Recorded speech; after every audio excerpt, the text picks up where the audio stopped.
Third same যে টপিকটা আমরা শুরু করব সেটা হচ্ছে অসওয়াল্ড ডাইলেশন ল। এবার according to Arrhenius theory আমরা বলতে পারি যে একটা সলিউশনে যখন কোনো মলিকুল ডিসোসিয়েট হচ্ছে তখন তার undissociated form that is AB, যেটাকে আমি আনডিসোসিয়েটেড বলছি, এবং তার আয়ন অর্থাৎ এ প্লাস বি মাইনাস এর মধ্যে একটা ইকুইলিব্রিয়াম থাকে। যে ইকুইলিব্রিয়ামটাকে আমরা কিরম ভাবে দেখাই না, যে ইকুইলিব্রিয়ামটাকে আমরা দেখাই হচ্ছে A B reversible sign A plus plus B minus.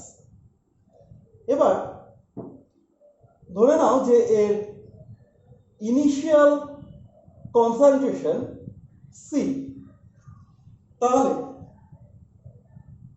যখন ইনিশিয়াল কনসেন্ট্রেশন সি, যখন ডিসোসিয়েশন হয়নি, তখন কনসেন্ট্রেশন অফ এ প্লাস এবং কনসেন্ট্রেশন অফ বি মাইনাস দুজনে তার concentration 0।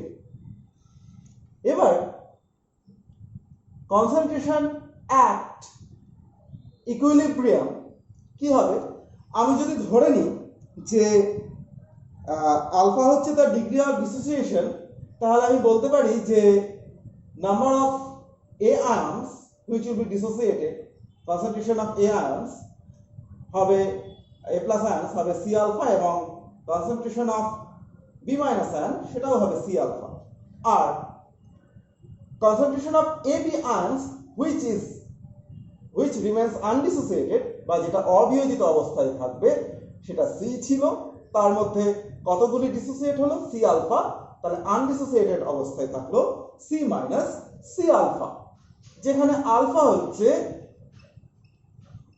Degree of dissociation, where alpha is degree of dissociation। আমরা জানি যে ডিগ্রি অফ ডিসোসিয়েশন কি?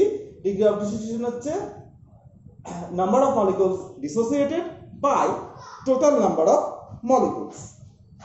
তাহলে আমি এখান থেকে লিখতে পারি যে কনসেন্ট্রেশন অফ এ বি হবে C into 1 minus alpha, concentration of A plus হবে C alpha, concentration of B minus সেটাও হবে সি আলফা। ঠিক আছে? এইবার equilibrium constant K is given by concentration of AB by concentration of A plus into concentration of B minus। ঠিক আছে? তাহলে দেখো এখানে আসবে C 1 minus alpha by C alpha into C alpha, that is sorry একটা খুব বাজে ভুল, sorry for that। concentration of A plus into concentration of B minus by AB, তাহলে হবে C alpha into C alpha by C 1 minus alpha। ঠিক আছে? তাহলে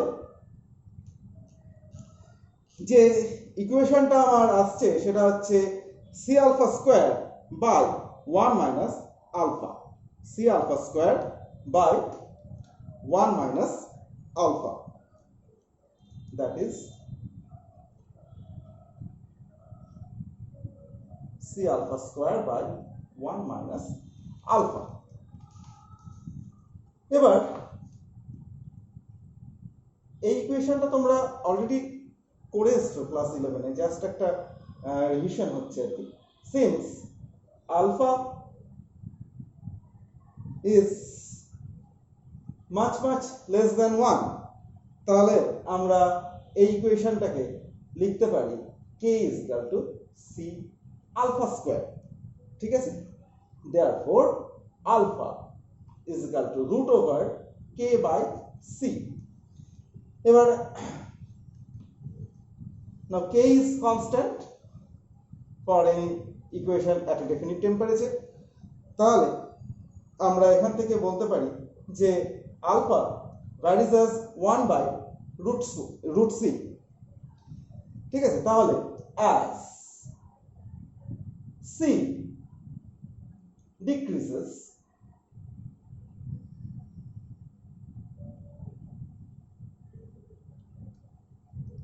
alpha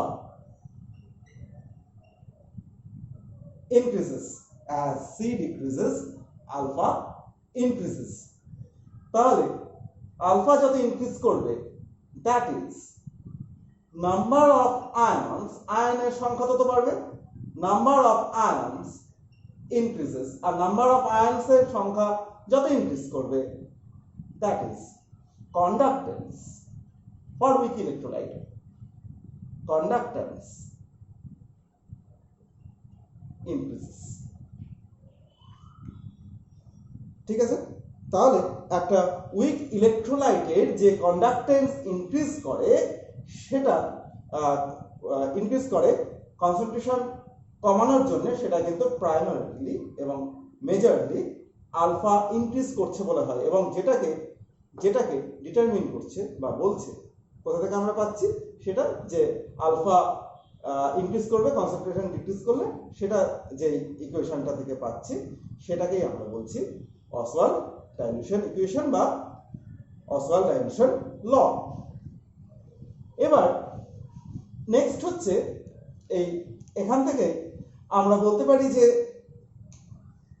alpha আর কন্ডাক্টেন্সের মধ্যে আরহেনিয়াস যেটা বলেছিলেন যে alpha equal to capital lambda by lambda naught, that is conductance by conductance at infinite dilution বা ratio of molar conductance and molar conductance at infinite dilution, ঠিক আছে। lambda হচ্ছে lambda naught হচ্ছে molar conductance at infinite dilution, whereas lambda হচ্ছে molar conductivity of a solution। তাহলে আমরা এই ইকুয়েশনটাকে যদি ইকুয়েশন 1 দিই এবং আমরা আগে যে ইকুয়েশনটা পেলাম k is equal to c alpha square by 1 minus alpha, এটাকে ধরো 2 নম্বর নাম দিলাম। এবার আমি 1 নম্বর ইকুয়েশনকে যদি 2 নম্বর ইকুয়েশনে সাবস্টিটিউট করি তাহলে আমি যেটা পাবো সেটা দেখো k ইকুয়াল টু তাহলে c lambda by lambda naught তার whole square 1 minus lambda naught lambda by lambda naught। তাহলে যে ইকুয়েশনটা এর থেকে আমরা পাবো, দেখো ইকুয়েশনটাকে যদি আমি একটু সিম্পলিফাই করি তাহলে ইকুয়েশনটাকে সিম্পলিফাই করার পর আমি যেটা পাবো এখান থেকে দেখো একটা lambda naught কেটে যাবে এবং যেটা আসবে সেটা হচ্ছে k equal to c lambda square by lambda naught into lambda naught minus lambda। এবার আমরা যদি